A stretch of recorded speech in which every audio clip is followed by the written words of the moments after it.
Ira POV. Masyado ka namang concerned sa akin, Annalyn. Hindi ako sanay. Pabirong pahayag ko ni kinukunot niya ng noo. Yuck! Sus! Sinundot ko ang tagiliran niya, kaya napatalon siya palayo sa akin. Visit ka? I love you too. Sige na, una na ako. Kapag nagtanong si Marcelino kung nasan ako, sabihin mo na sa Rainbow, magwa-walking. Sira ulo? Pero sure ka ba na kaya mo mag-isa? Alam mo namang hindi mapagkakatiwalaan ng matanda na yon. Manyakis yun. Paano kung may gawin yun sa'yo? Wala naman siguro. Kaibigan niya si Papa Ramil, kaya subukan niya lang. Friendship over sila. Umingo si Annalyn. As if naman na may pakialam siya sa pamilya natin. Kung totoong kaibigan siya ni Papa, ay hindi niya iipitin si Papa sa mga utang nito sa kanya. Pahayag ni Annalyn. Hayaan mo, kapag tumama ako sa loto, isasampal ko sa kanyang perang papel ko. Ewan ko sa'yo, umalis ka na nga. Taboy niya sa akin na mahina kong ikinatawa. Hindi expressive si Annalyn, pero alam kong mahal ako nun. Habang nasa biyahe ako, ay hindi ko mapigilang mamiss bigla si Dark. Gusto ko siyang yakapin at umiyak sa balikat niya. Pero ayoko naman siyang idamay sa sarili kong problema. Ayoko nang dagdagan ng mga alalahanin niya. Ang selfish ko naman kasi kung gagawin ko yun. Mabilis kong nahanap ang pasugalan ni Tio Manolo dahil kilala to sa lugar. Nag-aalangan pa akong pumasok noong una, pero na makilala kong anak ng babae, ay kaagad niya akong pinatuloy sa loob. Umagang-umagay may mga manlalaro na kaagad dito. Amoy na amoy din sa loob ang magkahalong amoy ng alak at sigarilyo. Hindi ko yun kinaya, kaya naman napatakip ako sa ilong ko. Pasensya ka na sa amoy ng lugar na to. Pahayag ni Tina, ang anak ni Tio Manolo. Ayos ka lang? Tanong ko sa kanya nang mapansin ng ilang pasa niya sa braso. Oo, gusto ko siyang tanungin ng nangyari, pero ayoko namang isipin niyang pakaalamera ako, kaya naman nanahimik na lang ako. Tina! Tawag ng isang lalaki sa kanya. Na makalapit to sa amin, ay kaagad niyang inakbayan si Tina. Sino tong magandang babae na kasama mo? Tanong ng lalaki habang pinapasadahan ng tingin ang kabuuan ko. Siya si Ira, bisita ni Papa. Ira? Asawa ko nga pala, si Jake. Hi Ira! Bati sa akin ni Jake. Sa kanya iniabot ang kamay niya para makipagkamay sa akin. Pero hindi ko yun tinanggap dahil naiilang ako sa tingin binibigay niya sa akin. Kung umakto siya, ay parang hindi na kasama ang asawa niya. Ako ang naiinis sa kanya para kay Tina. Asikasuhin mo ng anak mo, Tina. Ako nang bahala sa bisita ni Papa. Pahayag ni Jake, kaya naman mabilis kong tinapunan ng tingin si Tina. Mauna na ako, Ira. Paalam niya sa akin. Halatang takot siya sa asawa niya. Si Jake bang may gawa ng mga pasa niya? Mabilis kong tinalikuran si Jake dahil naaabalidbaran ako sa pagmumukha niya. Humabol siya sa akin, pero hindi ko siya binibigyang pansin. Ano kailangan mo kay Papa? Tanong niya. Hoy, bakit hindi mo ko pinapansin? Huwag mong isipin ang sinabi ni Tina. Hindi ko naman taga siya asawa. Ito na bang opisina ni Tio Manolo? Pagputol ko sa kanya. Oo. Kumatok ako sa pinto bago to buksan. Pa, may bisita ka. Pagtawag ng atensyon ni Jake kay Tio Manolo na abala sa panonood ng basketball habang nakapatong ang dalawa nitong paa sa mesa. Nang mabaling ang tingin sa akin ni Tio Manolo, ay doon na sumilay ang ngisi sa labi niya. Ira, hindi ko inaasahang darating ka. Pahayag niya. Jake, iwan mo na kami. Utos niya sa lalaking kasama ko. Nang maiwan kaming dalawa sa loob, ay doon na ako biglang kinabahan. Pero hindi ko yung pinahalata sa kanya dahil ayokong isipin niyang natatakot ako sa kanya. Mas lalakas ang loob niyang maliitin ako kapag alam niyang nararamdaman ko. Gusto mo ba ng tubig o juice? Tanong niya sa akin. Aalis din po ako kaagad. Bakit naman? Magkwentuhan muna tayo. May trabaho pa po ako sa palengke. Nandito po ako para humingi ng tawad ng nasabi ko sa inyo kahapon. Sana po ay mapatawad niyo po ako. Huwag niyo po sanang gigipitin si Papa sa utang niya. Magbabayad naman po siya. Magalang na pahayag ko. Tumayo siya mula sa kinauupuan niya. Sa kanya pinatay ang palabas sa pinanonood niya. Hindi ko ginigipit ang tatay mo, Iha. Oh, really? Nakaka-high blood lang kasi ang tandang to. Sarap niyang ipasabong sa leon. Noong mga bata kami ni na Annalyn at Maricel, ay iwas na iwas kami sa kanya kasi marami na kaming naririnig ng masasamang kwento tungkol sa kanya. Bukod sa nangangain daw siya ng bata, ay narinig din namin noon na aswang siya. Pero ngayong malaki na ako, ay napatunayan kung masama talaga siyang tao. Hindi dahil sa mga kwentong yon, kundi dahil sa ginagawa niyang panggigipit kay Papa Ramil. Ilang beses ko na siyang pinagbigyan noon. Nakakailang pakiusap na siya sa akin na babayaran niya ako sa ganitong araw. Pero kapag oras na ng bayaran, ay bibigyan niya na naman ako ng mga kung ano-anong dahilan. Hindi po kasi ganun kalaki yung kinikita ni Papa Ramil sa pagiging truck driver. At sana naintindihan yung sitwasyon niya. Matagal ko nang iniintindi ang Papa Ramil mo, Ira. Pero mukhang ang pagtulong ko pang minamasama mo sa naririnig ko ngayon sa'yo. Hindi po sa ganun. Meron akong offer sa'yo para tuluyan na mabayaran ng utang ng pamilya mo sa akin. Bakit hindi ka magtrabaho dito sa pasugalan ko? Bukod sa mababayaran mo na yung utang niyo sa akin, ay pag-aaralin pa kita. Pahayag niya.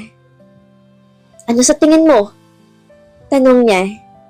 Naglakad siya papunta sa likuran ko at halos kilabutan ako nang maramdaman kong hininga niya sa leeg ko. Mabilis akong lumayo sa kanya, saka ko siya sinamaan ng tingin. Di bali na lang po, tutulungan ko po si Papa Ramil para mabayaran ng utang niya sa inyo na hindi ko kailangan magtrabaho rito. Matapang na pahayag ko. Gusto kong tapang na pinapakita mo sa akin. Mas lalo lang ako na-challenge sa'yo, Iha. Sigurado akong pati sa kamay mabangis ka rin. Pahayag niya na nagpaigting ng pangako. Nanginig ang kamo ako dahil sa higpit ng pagkakakuyong ko rito. Ngayon ay alam ko ng totoo niyang pakay sa akin at yun ang maikama ako. Over my dead body. Kaagad akong lumabas ng opisina niya. Kahit kailan, hindi na ulit ako aapak sa lugar na to. Ira! Tawag sa akin ni Jake pero hindi ko siya pinansin. Nagpatuloy ako sa paglalakad nang hindi siya nililingon hanggang sa makalabas ako sa pasugalan. Miss! Muli niyang tawag sa akin. Napahinto ako sa paglalakad nang hawakan niya yung braso ko. Kaagad kong winakli at sinamaan siya ng tingin. Easy, ganda! Mas lalo ka nagiging hot sa paningin ko kapag ganyang kawal ang mga mata mo.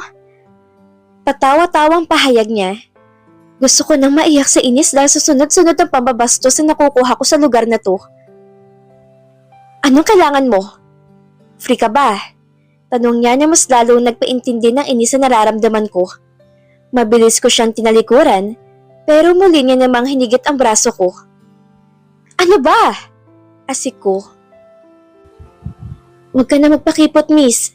Mas makabubuti kung sa akin ka muna una magpapatira bago sa matandang yun. Naramdaman ko ang pagpisil niya ng braso ko. Pinilit kong agawin muli sa kanyang braso ko, pero hindi niya to binibitawan. Let go of me! Asik ko. Mas sexy ka kapag nag-i-English pokining, miss. Komento niya. Mabilis lang naman tayo. May alam akong eskinita rito. Dali na. Ano ba? Sigaw ko nang hilahin niya ako. Naghanap ako ng taong makakatulong sa akin, pero nanatiling mga walang pakaalam ang mga taong nakakakita sa amin. Dark? Nanginginig ang labi kong sambit sa pangalan niya. Natatakot ako at gusto ko siyang makita ngayon. Napasinghap ako nang makitang biglang pagbagsak ni Jake sa semento. May humapit sa bewang ko at laking gulat ko na makita si Dark na nakayakap ngayon sa akin. Madilim ang mukha nito habang matalim ang tingin sa lalaking pinatumba niya. Pakaalamero ka ah! Ikaw nga bastos eh! Sigaw ni Marcelino na kasama rin pala ni Dark. Halika rito, sabunutan na lang oh. Hamon ni Bading, pero kaagad din siya nagtago sa likuran ni Dark nang tumayo si Jake mula sa pagkakasalampak nito. Annalyn, taas mo kilikili mo dali! Tili ni Marcelino. Tarantado ka ah, sinasabi mo bang may putok ako? Bulyaw ni Annalyn na ngayon ko lang napansing nandito rin pala. Malakas ang powers ng kilikili mo, kaya mapapatumba mo mukhang tukong lalaki. Dali na! Gago kang bakla ka! Sino mukhang tuko? Asik ni Jake bago bumaling kay Dark. Ikaw, hindi pa ako tapos sa'yo. Turo niya kay Dark. Wait here, uupakan ko lang tong tuko na to. Pahayag ni Dark pero biglang kumaripas ng takbo si Jake kaya hindi na ito naupakan katulad ng plano niya. Te, ayos ka lang? Tanong sa akin ni Marcelino. Mabuti na lang pinuntahan ka namin. Ang tigas kasi ng ulo mo. Sinabi ko na kasing sasamahan na kita eh. Napapailing na lang na pahayag ni Annalyn. Sorry. Buntong hiningang payag ko. Nang maramdaman ko ang presensya ni Dark sa likuran ko, ay hindi na ako nag-aalinlangang yakapin siya ng mahigpit. Nang humaplos ang mainit niyang kamay sa likuran ko, ay hindi ko na napigilang mapahagulhol sa dibdib niya. Ang swerte ko talaga sa pugito kong to. Superhero ko na rin ngayon. Don't do that again, Ira. Paano kung hindi kami dumating? Makakapatay talaga ako ng gago if they hurt you. Irritabling pahayag ni Dark. Kung alam mong delikado ang taong kakaharapin mo, huwag kang susugod na walang plano at mag-isa. What you did wasn't twice, woman. Pangaral ni Dark sa akin. Sorry. Nakangusong saad ko, saka ko muling ibinaon ang mukha ko sa dibdib niya. Naramdaman kong ibinigay niyang halik sa ulo ko, kaya naman lihim akong napangiti at kinilig. La, ang lalandi. Kahit hindi ko nakikita ang mukha ni Annalyn, ay alam kong nandidiri siya sa kasuwitan namin ni Pugito ko. Pustahan tayo, nanginginig ng kipay na ni Ira. Pahayag ni Marcelino. Sinilip ko siya mula sa pagkakayakap ko kay Dark, saka ko siya sinamaan ng tingin. What's kipay? Naguguluhang tanong ni Dark. Humagalpak ng tawa si Marcelino habang nagpipigil naman ng tawa si Annalyn. May matigas kasing accent si Dark kapag sinasambit niyang new discovered Balbal words na natututunan niya sa amin ay nakakatawa yung pakinggan. Sa una lang naman, nag-adjust pa kasi ang dila niya. Ang cute talaga ng Pugito ko. Kung wala lang kaming kasama, ay baka nakagat ko ng nguso niya sa sobrang pagigigil sa kanya. Don't mind them, Dark. Mga siraulo mga yan. So what's kipay? Kaagad kong tinakpan ang bibig niya gamit ang labi ko. Narinig ko nagtilian ng dalawa naming kasama. Yung isa napatali sa kilig, samantalang yung isa naman ay napatili sa sobrang pandidiri. Eh di wow, kayo na magjowa. Habang bumabiyahe pabalik sa baryo, ay hindi ko mapigil ang isipin ang sasalubong na galit sa akin ni Papa Ramil. Humingi naman ako ng sorry kay Tio Manolo, pero nagkaroon pa rin kami ng sagutan na sigurado akong isusumbong niya ako kay Papa. What's bothering you? Untag ni Dark sa akin. Wala, sagot ko. Hinawakan ni Dark ang baba ko sa kanya inangat ang tingin ko para makita niya mukha ko. Did you know that you're bad at lying? Nabanggit sa akin ni Annalyn na nasaktan ka raw kanina ng papa mo. You can tell me anything, Ira. Gustong gusto kong umiiyak si Pugita the second, pero hindi ang Pugita the first ko. Kinurot ko siya sa tagiliran.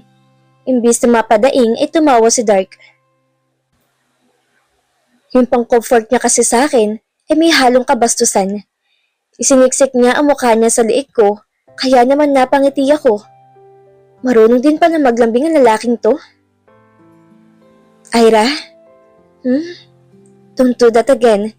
Huwag mo akong pag-alalahanin ng ganun dahil hindi ako magdadalawang isip na pumatay kapag may nangyaring masama sa'yo.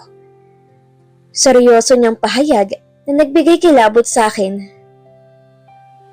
I know he's capable of killing, Nasaksihan ko yon nung unang beses niya akong iligtas at ayoko nang gawin niya pa ulit yun. Ayokong dungisan niyang kamay niya ng dahil sa akin. Abala ko sa pagsaserve ng pagkain na mahagip ng mga mata ko ang pagpasok ni Dark at Mosa sa loob ng karinderyang pinagtatrabahuhan ko. Kung dati ay nagagawa ni Mosa na kumapit na parang ulupong sa braso ni Dark, ngayon ay hindi na siya ni Dark pinapayagan. Aba, dapat lang. Ako ang legal na jowa sa aming dalawa. Subukan niya lang na hawakan ng pugito ko at i-uppercut at aabutin niya sa akin. Wait, magjowa na ba kami? Matamis akong ngumiti na magtama ang mga mata namin ni Dark. Nakita ko ang pag-angat ng gilid ng labi niya bago maupo sa bakanteng mesa. Aling Loleng, magla-lunch break na po ako. Paalam ko sa amo ko. O sige, kumuha ka ng madaming pinakbit dyan, iha. Sayang naman kasi kung hindi mauubos. Pahayag ni Aling Loleng na ikinasaya ko. Bukod sa libreng lunch ko, ay bumili rin ako ng iba pang pagkain na pagsasaluhan namin ni Dark. Excuse me? Mataray na pahayag ni Mosa nang ilapag ko ang tray na hawak ko sa mesa nila. Dadaan ka? Imbis na pansinin siya, ay inisip ko na lang na hindi siya nag-e-exist. Ito ang first lunch break namin ni Dark na magkasama kami, kaya ayoko masira yung mood ko. Tumayo si Dark, saka siya kumuha ng isa pang upuan. Itinabi niya yun sa kanya at doon niya ako pinaupo. Nakita ko ang pagsasalubong ng mga kilay ni Mosa habang pinapanood kaming dalawa. Dark! Pagtawag ni Mosa sa kanya. Ako dapat inaasikaso mo at hindi ang babaeng yan. Nang di gigil na dugtong nito. What's your name again, miss? Tanong ni Dark na nagpabagsak ng panga ni Mosa. Gusto kong humagalpak ng tawa dahil sa reaksyon ni Mosa pero pinigilan ko. Kawawang ateng, assuming kasi. How dare you? I don't know you, miss. Ilang araw ka nang sunod ang sunod sa akin. Para ka rin tuko kung makakapit sa braso ko. Tapos ang lakas pa ng loob mong humalik sa akin. You kissed me back. Ha? Kailan? You even entertain me company. Kailan kita kinausap? May naalala ka bang nagkausap tayong dalawa? Remind me when. Seryosong pahayag ni Dark, saka siya humalakip-kip at sumandal sa backseat ng monoblock na kinauupuan niya. Nakaka-entertain naman na ganitong eksena. Ito yung gusto ko. Yung napapahiyang kontrabidang filingera. Ginaya kong upo ni Dark at humanikip-kip rin. Tinaasan ko ng kilay si Mosa, kaya naman mas lalong gumuhit ang inis sa mukha niya. Leave, if you don't have anything to say. Kakain pa kami ng girlfriend ko. Pahayag ni Dark na muli na namang nagpabagsak ng panga ni Mosa. Ayun, confirm na bang kami na talaga? Anyway, nasaan na ba mga langon na tinatabi ko kanina? Nagbukas ang secret ng ganila ang bibig ni Mosa. Malandi kang babae ka? Inagaw mo sa akin si Dark. Malandi ka! Eksahirada ang sigaw ni Mosa, dahilan para makakuha siya ng atensyon sa ibang kumakain dito sa karinderya. Tatayo na sana si Dark para depensahan ako, pero pinigilan ko siya.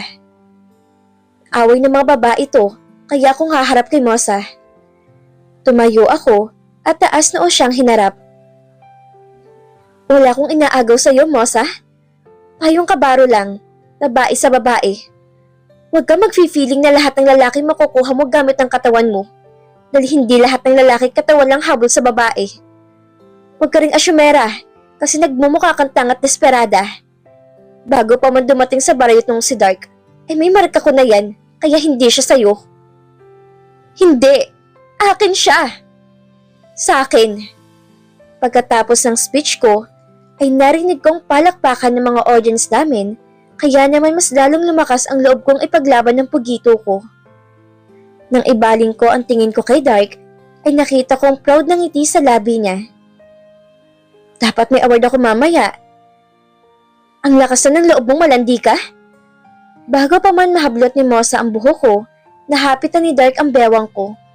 Bumagsak ako sa kandungan niya dahil sa ginawa niya. Touch her? and I will break your arm. Mariing banta ni Dark sa kanya.